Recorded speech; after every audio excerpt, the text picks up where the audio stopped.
So in this concept of energy economics, really time, money, and energy are interchangeable in our world in a lot of ways, because you'll trade your time for money, you'll trade your energy for money, you'll use energy during time. So if you start to look at these things on a continuum and think about the things that you're stressed out about the most, time, money, and energy, there's a correlation, right? And so we're going to explore that for the next 10 days, and we're going to really start to look at time as the currency of life. If you run out of money, you can make more.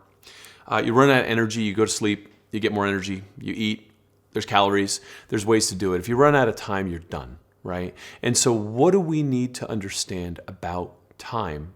And how do we start to look at time differently so that we can take the most precious resource? I mean, the currency of life, the gift of life itself is the time we have here on this planet, the time we have in these bodies, the time we have with our families, our loved ones, to fulfill our missions, whatever it is.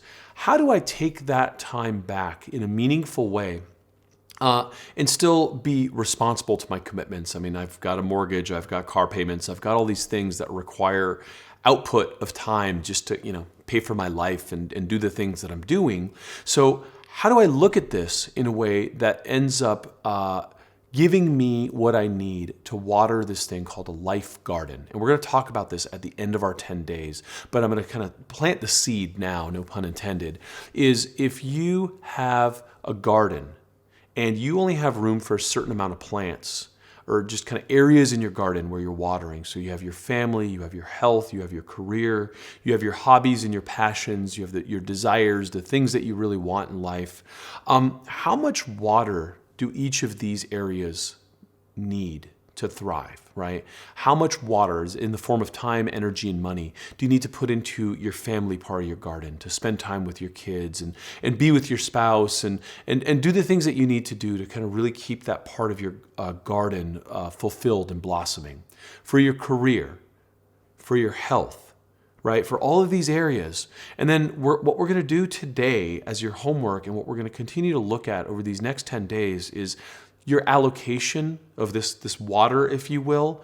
So most of us will have a lot of water going into our career, and you'll have withering plants in your family area. Maybe your kid's in trouble at school, your wife's not getting along with you.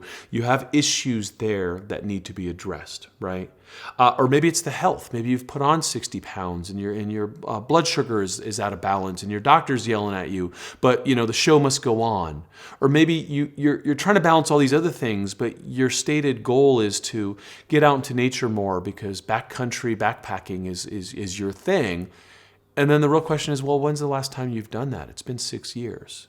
So how do we water this part of your life so that as you go forward in this thing called time, all of these areas are fulfilled, right? So that's what we're going to look at over the next few days. And we're going to take very specific areas of your life and just see if we could eke out a little bit more efficiency. This idea of time management is really kind of misunderstood, I think, in the West. It's really about event management, saying no to things so that you can say yes to the things or continue to say yes to the things that you've already said yes to, but also saying yes to yourself, saying yes to your life garden and really curating it so that you are consciously spending your time and allocating your time, your precious time, to the things that will fulfill you. And so, touche. It's like, I have all these things that draw on my time that I can't say no to now. Fine. Let's address those and find efficiency in those. And that's what we're going to do in the next 10 days. But then let's start to eke out a little bit of efficiency and then reinvest it in the parts of your garden that will fulfill you, that'll make you feel happy, that will make you thrive, so that you're not waiting till retirement to enjoy life. You're not waiting till Saturday to catch your breath, right?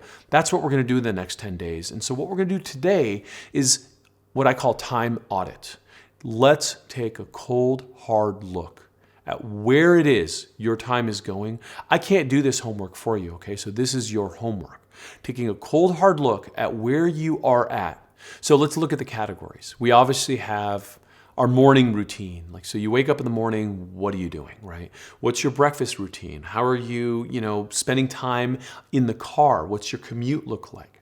What do your breaks look like? your mealtime, your lunch, your dinner, right? And so what I want you to do is get a journal that you're going to hang on to for the next 10 days. And every 15 minutes, get into your phone and set a timer to go off every 15 minutes, okay? This is going to feel annoying at first, but trust me, I've been doing this for years.